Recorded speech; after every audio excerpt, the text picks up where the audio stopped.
आज मैं आपको जीवन की एक ऐसी यात्रा पे लेके चलता हूं और एक ऐसे शहर में लेके जाता हूं जो हिंदुस्तान का सबसे प्यारा शहर है। नाम है बनारस। सबसे पुराना है। सबसे। और बनारस का क्या है साहब, पूरी दुनिया में बनारस ही एक ऐसी जगह है जहां लोग मरने आते हैं।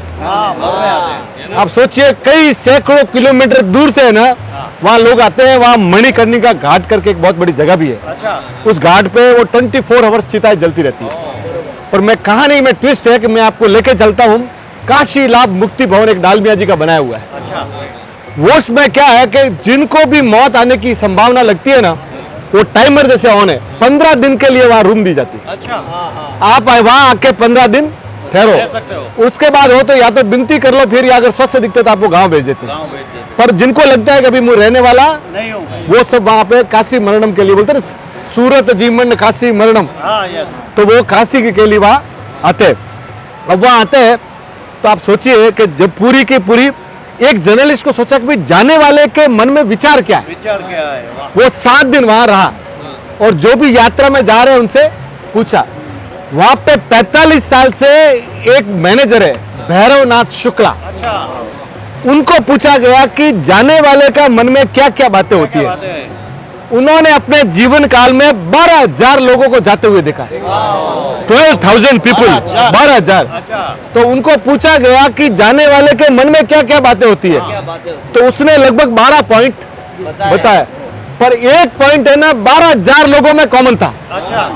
वो कॉमन क्या था कि उन्होंने बताया, उसका उदाहरण दिया कि बहुत बड़े संस्कृत के स्कॉलर हुए राम सागर मिश्र जी। वो 6 भाई बहन थे। उनका छोटे भाई से सबसे ज्यादा प्यार था और कई सालों पहले कोई बात में छोटे भाई से अनबन हो गई और मन मुटाव इतना बढ़ गया कि घर के अंदर उन्होंने एक दीवार खींच ली, पार्टीशन कर ली। अब वो देखो, सोचो, मरने के 14वें दिन यानी उनको 16 दिन उनको जाना है। उन्होंने भाई को संदेश भेजा, छोटे भाई को, कि तू आ मिल जा। वो आया और ये रोने लग गए और वो छोटा भाई भी रोने लग गया। दोनों रोने लग गए, बोले मेरी भाई गलती होती है, वो बोलता मेरी गलती होगी। दोनों में इतना, बोले यार छोटी सी बात के लिए कितना मैंने रख लिया। बोले तू माफ कर, बोले वो बोलता है तू माफ कर। इतने में वो ऐसा बोले कि मुझे माफ करो, और वो शांत हो गए।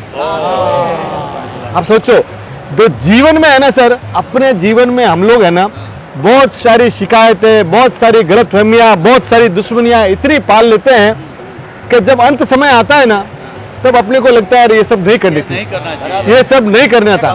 आप सोचिए कि अगर पूरी दुनिया में आप चल रहे हो, सब जगह पत्थर है अब, और आप भले आपने मखमल का अगर पहन के रखा है तो आपको कोई तकलीफ नहीं है, पर अगर चप्पल के अंदर ही अगर आपके पत्थर है ना, तो आपको तकलीफ ही तकलीफ है। इसलिए जीवन में है ना बॉस, शिकायतें, तकलीफें, नाजारियां सब एक दूसरे से, क्योंकि आप सोने से पहले आज ही माफ कर लो।